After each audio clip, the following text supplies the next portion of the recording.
coup de marteau. Bonjour Guy de Lafortelle. Guy de Lafortelle, éditeur financier, fondateur de la lettre d'investissement, l'investisseur sans costume, et puis fondateur de Toxin. Guy de Lafortelle, dans votre chronique la semaine dernière, vous avez montré comment le scandale FTX dévoilait les liens de corruption entre l'Ukraine et les Américains. Eh bien, cette série continue avec un article qui est tombé de La Tribune. On apprend que Joe Biden désigne une responsable pour la reconstruction de l'économie. Cette responsable, c'est Penny Pritzker. C'est une riche femme d'affaires qui est ministre du commerce qui était ministre du commerce pour Obama. Et donc, elle aura un droit de regard sur la manière dont les milliards de Washington sont utilisés à Kiev. Ce qui est particulièrement intéressant, d'ailleurs, ce qui est rigolo dans cet article de La Tribune, je vous invite à aller le lire, c'est que le chapeau nous parle d'un droit de regard sur la manière dont les milliardaires de Washington sont utilisés à Kiev. Tiens, joli lapsus. En tout cas, bon, on n'est pas là pour décrypter le lapsus. Guy de Lafortelle, vous êtes avec nous ? Oui, je suis avec vous. Alors, donc, quelle est la suite de cette série après FTX ? Et on voit donc le lien, on va dire, entre les démocrates, l'Ukraine et on peut dire un soupçon de blanchiment d'argent. Ici, on a cette nouvelle affaire avec Penny Pritzker. Alors, qu'est-ce que vous lui reprochez, la Penny Pritzker, donc ancienne ministre sous Obama ? Alors, Penny Pritzker, je lui reproche beaucoup de choses, et en particulier de venir de Chicago. Mais on commence peut-être un peu rapidement. Déjà, voyons voir comment est-ce que Joe Biden l'a effectivement nommé jeudi dernier pour être donc la représentante spéciale des États-Unis pour la reconstruction en Ukraine. Et donc, dans sa nomination, Joe Biden nous explique que Penny Pritzker aura à travailler pas à pas avec le gouvernement ukrainien, avec nos alliés partenaires, les institutions financières internationales et le secteur privé. Je cite son discours. Elle conduira l'effort américain pour aider à reconstruire l'économie ukrainienne, et cela inclut mobiliser des investissements publics et privés, orienter les priorités des donateurs, travailler à rouvrir les entreprises et marchés exportateurs fermés par l'attaque brutale de la Russie et ses destructions. Vous avez là un programme extrêmement large, et surtout quelque chose avec énormément d'autonomie.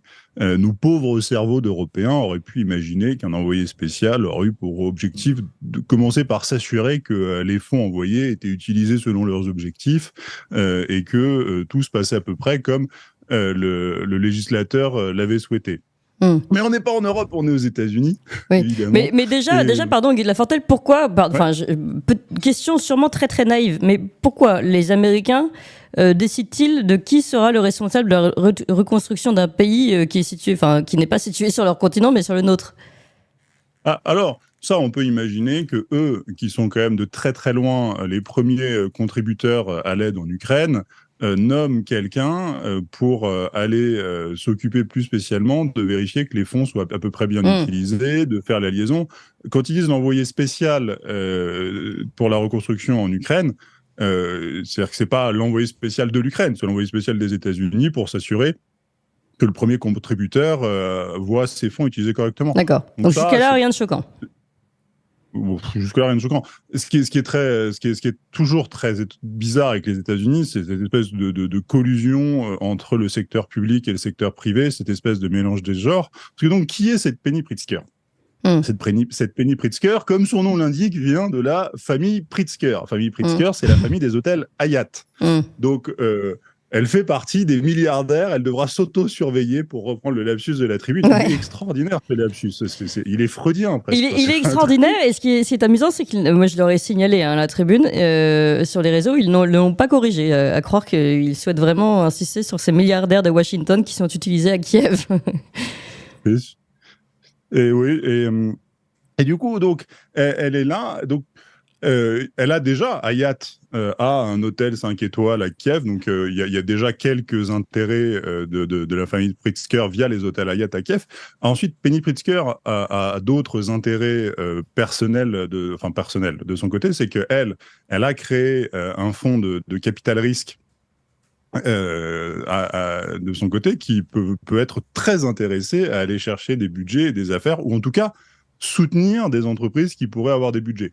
Donc vous avez une collusion qui déjà, en tant que telle, est extrêmement gênante parce que vous avez très simplement le secteur privé américain qui vient se servir. Et on en a déjà parlé, on a déjà parlé aussi depuis un moment de la manière dont BlackRock allait aussi jouer cette partie. Et oui. Et aller distribuer les contrats. C'est quelque chose quand vous discutez un peu, notamment avec des militaires, c'est-à-dire qu'on a tous très bien compris que les marchés ukrainiens avaient d'ores et déjà été verrouillés par les États-Unis. Donc BlackRock avait déjà ça. Là pour le coup, le truc est beaucoup plus problématique. BlackRock déjà avant l'été avait été nommé comme conseiller auprès de l'Ukraine. De la reconstruction. Et c'est donc BlackRock qui va reprendre tous les contrats de reconstruction. Ce qui est quand même intéressant, et je tiens à le signaler tout de suite, une grosse enquête menée par Guy de Lafortelle a retrouvé, je crois, sur la lettre d'investissement, l'investisseur sans costume. Ouais, j'en ai fait quelques-unes comme ça, ouais. Donc maintenant on avait déjà ça. Maintenant on a Penny Pritzker, et donc Penny Pritzker, là où il y a quelque chose qui devient c'est une pierre de plus dans ce que j'appelle la mafia de Chicago. Je sais plus qui disait les gouvernements sont des mafias qui ont réussi. Oui. Mais là, on se rapproche un peu de ce genre de pratique parce que Chicago, je sais pas dans quelle mesure chez nous Français, on se rend bien compte de l'importance de Chicago chez les démocrates depuis au moins Obama. Et Obama donc était un homme de Chicago, et Biden donc était le vice-président. Oui. Sous Obama. Sous Obama. Et donc, c'est vraiment la base arrière des démocrates américains qui ont le pouvoir en ce moment, enfin, depuis 20 ans, en excluant la parenthèse Trump. Donc, on est dans un centre de pouvoir extrêmement important pour les Américains, et on est accessoirement dans la deuxième ou troisième ville américaine dans laquelle il y a le plus d'Ukrainiens. Donc c'est une ville dans laquelle il y a énormément d'Ukrainiens. Et les Ukrainiens, ils sont particulièrement actifs. Et donc on a cette Penny Pritzker qui est d'ascendance ukrainienne. Ah oui. Penny Pritzker est d'ascendance ukrainienne.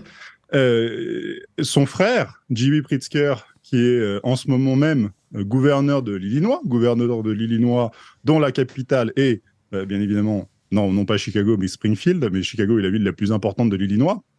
Donc son frère est gouverneur de l'Illinois quand même.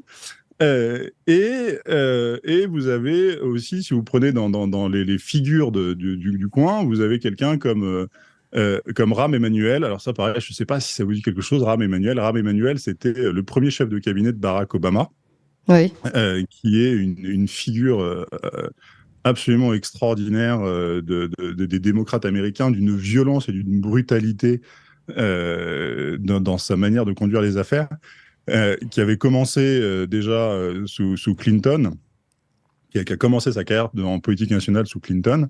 Et Rahm Emanuel a été maire de Chicago pendant 2 mandats. Il a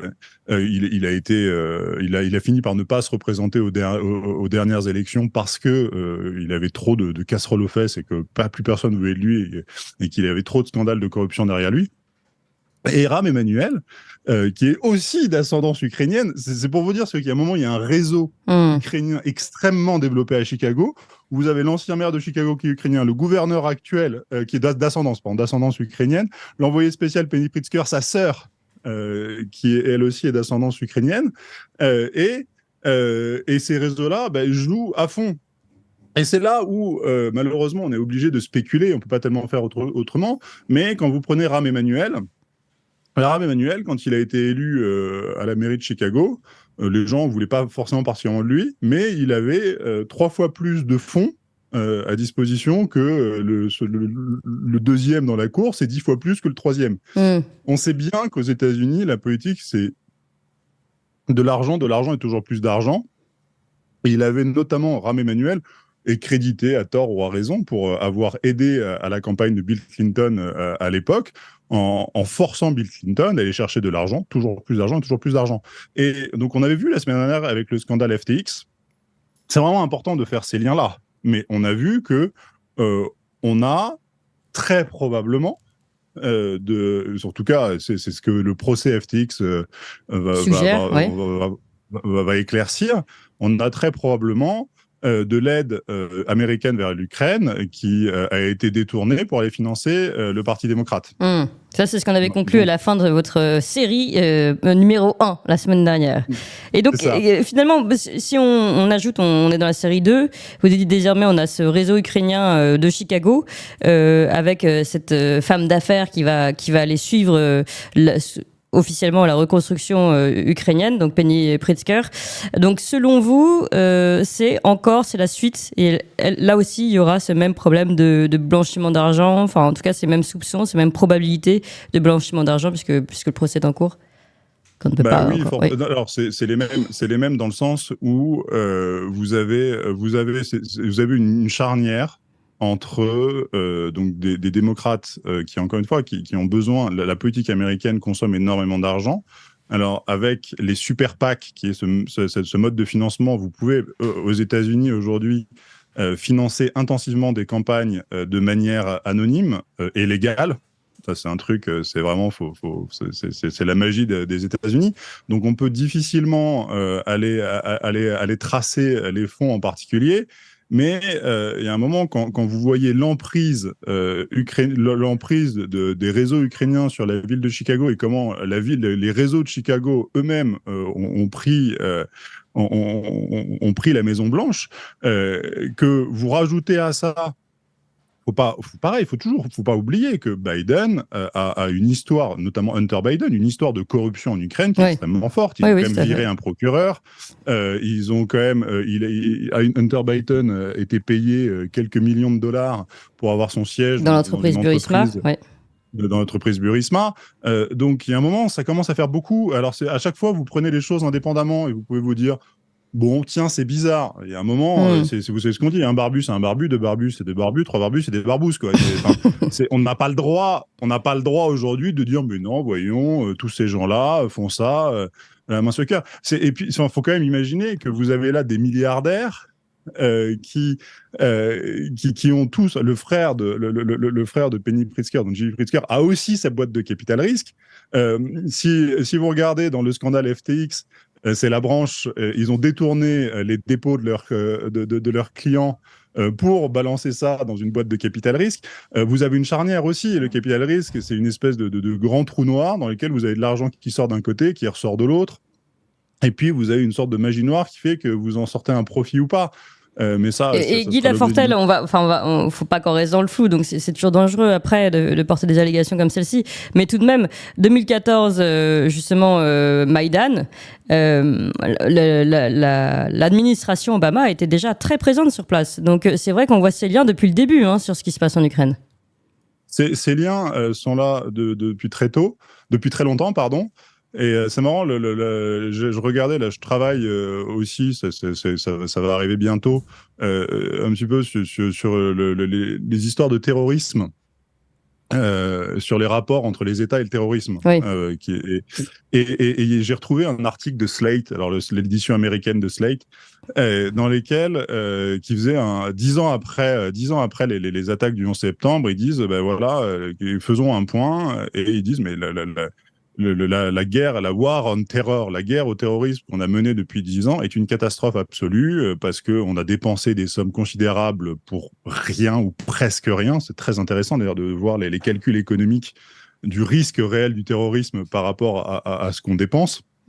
C'est juste aberrant, mais surtout le point auquel je veux venir, c'est que dans cet article, ils vous disent, comme on s'est focalisé uniquement sur sur Al-Qaïda, on n'a pas du tout vu que, il y avait la Chine qui devenait un adversaire, non pas, ils disent pas adversaire, la Chine de passer d'une puissance régionale à une puissance avec des ambitions de superpuissance. Et puis on n'a pas vu que Poutine, qu'on pensait être un allié dans la guerre contre Al-Qaïda, en fait, se révélait être un adversaire et qu'il fallait aller s'occuper de ça. Donc vous avez déjà en 2011, dans un média comme Slate, qui est un média démocrate, on appelle des gens à dire attention, il faut aller s'attaquer au méchant Poutine. Donc le temps médiatique est très très très en retard sur le temps de la construction de ces affaires-là, de ces réseaux, de ces et ça fait depuis. C'est-à-dire que le temps médiatique est instantané, c'est surtout ça. Donc il n'y a pas de réflexion, il n'y a pas de vue d'ensemble. Alors que, comme vous l'avez dit, c'est intéressant de reprendre toute cette affaire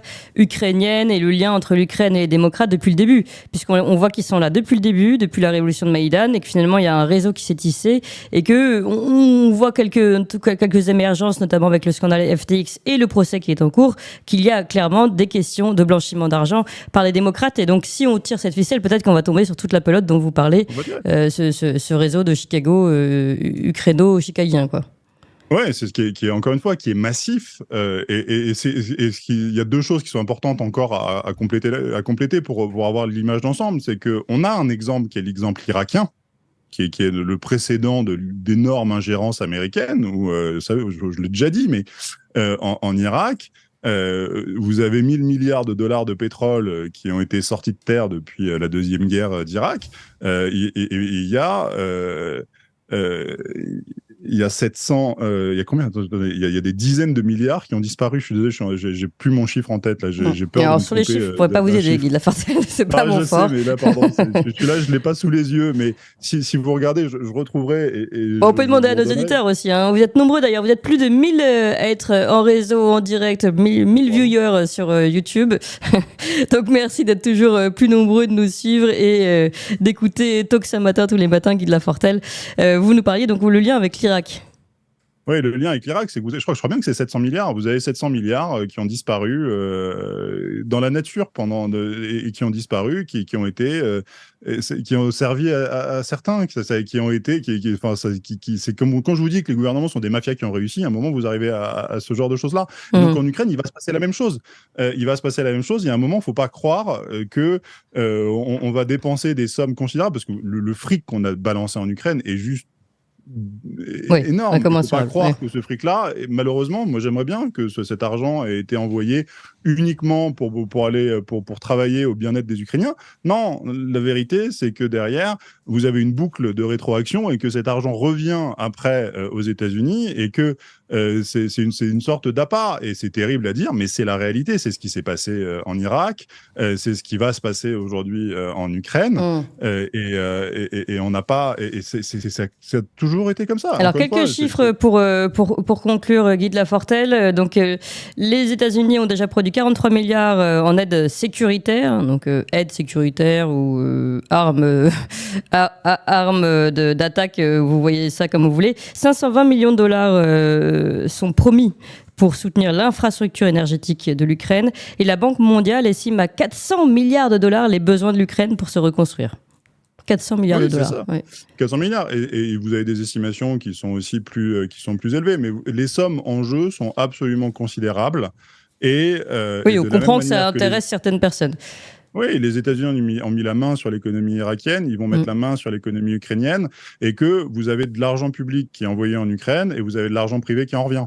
C'est le truc le plus important. Et pour conclure, ce qu'il faut comprendre, c'est que la guerre, les enjeux ukrainiens sont très intimement liés avec les enjeux de politique intérieure américaine. Et qu'aujourd'hui, l'avenir de la guerre en Ukraine dépend sans doute davantage des équilibres de la politique intérieure américaine que de ce que peut faire Poutine ou de ce que peut faire la communauté internationale ou de la réalité de la guerre sur le terrain. Ok, eh bien merci beaucoup Guy de Lafortelle, c'est vraiment une série à suivre très très intéressante sur ces liens entre les démocrates et l'Ukraine. Je ne sais pas sur qui vous tomberez la semaine prochaine. Guy de Lafortelle, éditeur financier, fondateur de la lettre d'investissement L'investisseur sans costume et puis fondateur de Tocsin, je rappelle ce lien que vous nommez maintenant entre l'Ukraine, les démocrates et puis certaines affaires de blanchiment d'argent. Aujourd'hui c'était pour Penny Pritzker, une riche femme d'affaires, ministre du commerce pour Obama, qui va avoir son droit de regard sur la manière dont les milliards de Washington seront utilisés à Kiev. À très bientôt, Guy de Lafortelle.